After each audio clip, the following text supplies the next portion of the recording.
Aspectos prácticos e innovadores de los principios de UNIDROIT. Los principios de UNIDROIT sobre los contratos comerciales internacionales fueron publicados por primera vez en 1995, siendo UNIDROIT una agencia especializada de las Naciones Unidas que tiene como misión la unificación del derecho privado. De acuerdo con el preámbulo, los principios de UNIDROIT establecen reglas generales aplicables a los contratos mercantiles internacionales y también son de aplicación cuando las partes del contrato hayan decidido que el mismo se rija por estos principios. También serán de aplicación cuando las partes hayan acordado que su contrato se rija por principios generales del derecho, la lex mercatoria o expresiones semejantes. Y bueno, asimismo, han adquirido con el tiempo los principios de UNIDROIT a la hora de interpretar o completar instrumentos internacionales de derecho uniforme del comercio internacional por parte de jueces y tribunales. Por lo tanto, los principios de UNIDROIT es lo que se suele definir en derecho internacional, que por sí mismos no tienen ningún carácter vinculante a nivel jurídico por carecer de rango normativo, ya que las instituciones que los crean no tienen poder legislativo. Son recomendaciones, declaraciones, principios, códigos de conducta, etc., que se emiten por algunos organismos e instituciones internacionales y que cada vez adquieren más relevancia en práctica legal internacional, por lo que su creciente es utilizada. En este sentido, la utilidad de los principios de UNIDROIT radica en que son una serie de principios reconocidos por una serie especialistas de la materia, como también habituales en la práctica diaria del comercio internacional, siendo por tanto principios, usos y maneras de comercio internacional, también conocidos como lex mercatoria. Estos principios y costumbres habitualmente no se suelen tener en cuenta de los códigos de comercio y la legislación interna. Es más enfocada en las transacciones nacionales que en las internacionales.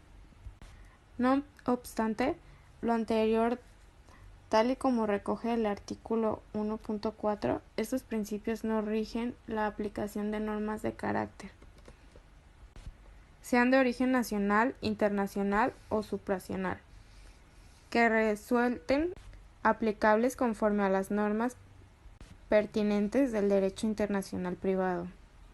Como elementos diferenciadores de los principios de UNIDROIT, a modo de ejemplo se podrían mencionar lo dispuesto en la formación del contrato, que son los siguientes: libertad de forma de contratos internacionales.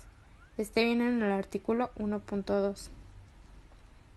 Reconoce usos y costumbres del comercio internacional.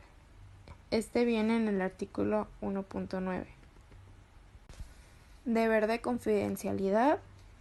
Y por último, resuelve el problema de la batalla de las condiciones generales de la contratación.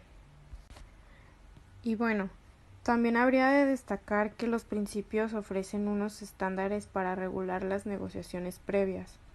En este sentido, se dispone que la parte que negocia o interrumpe las negociaciones es responsable por los daños y perjuicios causados por la otra parte. Los principios de UNIDROIT suponen un paso adelante en el desarrollo de la nueva lex mercatoria internacional como cuerpo autónomo del derecho. Incoterms en las relaciones comerciantes. Los Incoterms son términos del comercio internacional, sinónimo de compraventa. Es muy importante que nuestros clientes señalen estas siglas en facturas comerciantes o cartas de instrucciones que nos envían para documentar el pedimento o despacho aduanero, debido a que el cliente y el comprador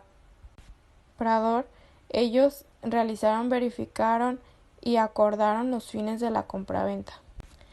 Los Incoterms sirven para establecer un lenguaje estandarizado que se pueda ser utilizado por los compradores y los vendedores que participan en los negocios internacionales. Estos son usados para dividir los costos de las transacciones y responsabilidades entre el comprador y el vendedor.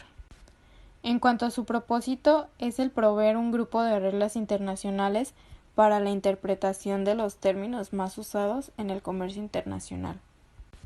Los Incoterms no son un contrato entre sí, pero dependen de estos correcta interpretación. Se ofrecen con una presentación simple y clara de 13 siglas o abreviaturas de 3 letras. Cada una de ellas cierra un conjunto de obligaciones que asume cada parte que participa en una compraventa internacional. Su finalidad es determinar con precisión los términos del contrato, tales como el reparto de gastos entre exportador e importador, lugar de entrega de mercancía, documentos que el exportador debe proporcionar al importador, transferencia de riesgos entre exportador e importador en el transporte de la mercancía, quiénes contrata y paga el transporte, quién contrata y paga el seguro, qué documentos tramita cada parte y su costo. Los Incoterms especifican la logística del contrato, como son el momento y el punto de entrega de la mercancía, el medio de transporte, la responsabilidad sobre el seguro de la carga y el despacho aduanero. Mas, sin embargo, es importante mencionar que el Incoterms que se escoja influye en los costos del contrato, ya que aunque los gastos los abona el importador, éste debe saber en todo momento cuáles son desembolsados directamente y cuáles están incluidos en el precio de la mercancía. Mas, sin embargo, su importancia en el contrato de compraventa es crucial, ya que especifican cómo es la transmisión de la propiedad, las cláusulas internas, los instrumentos de pago e incumplimiento, y sus consecuencias, las exoneraciones de responsabilidades debidas a causas diversas o la situación en la que se encuentre la mercancía. A los Incoterms no les compete emplearse como una ley, son recomendaciones reconocidas como práctica internacional uniforme, así como tampoco determinan la propiedad de la mercancía. Este punto debe ser previsto en otra cláusula, en el contrato de venta. No son un servicio todo incluido. Frecuentemente detalles que van más allá de los Incoterms deben ser cubiertas en otras partes del contrato. El desarrollo de los Incoterms ha traído una serie de cambios importantes a forma de hacer negocios en el ámbito internacional. En ciertos aspectos, han logrado simplificar estos procesos comerciales. Sin embargo, existen algunos resultados negativos de estos términos comerciantes. En cuanto a los beneficios que han generado los Incoterms, se pueden mencionar los siguientes: la simplificación de los términos contractuales, la homologación de conceptos, una clara definición de responsabilidad entre las partes y las respuestas a las diferencias legislativas. Uno de los principales beneficios es la simplificación de términos contractuales. Al existir los Incoterms, estos son a menudo utilizados en los contratos comerciales, asegurando una única forma de interpretación de los términos, ahorrando tiempo y dinero que antes era a menudo malgastado. De esta forma, los Incoterms han sido herramienta importante para el desarrollo del comercio internacional. Y bueno, como conclusión, los Incoterms forman una parte fundamental del comercio internacional y lo único que buscan es beneficiar y facilitar en gran medida dicho proceso para que las partes involucradas no lleguen a tener ningún inconveniente. Tales innovaciones pretenden adaptarse a cada una de las necesidades que se puedan prestar. Sin embargo, pueden ser modificados y mejorados aún más, estableciendo más y mejores mecanismos de transacción entre comprador y vendedor, sugiriendo adaptaciones a los mismos. Para cada uno es posible que puedan presentarse y adaptarse.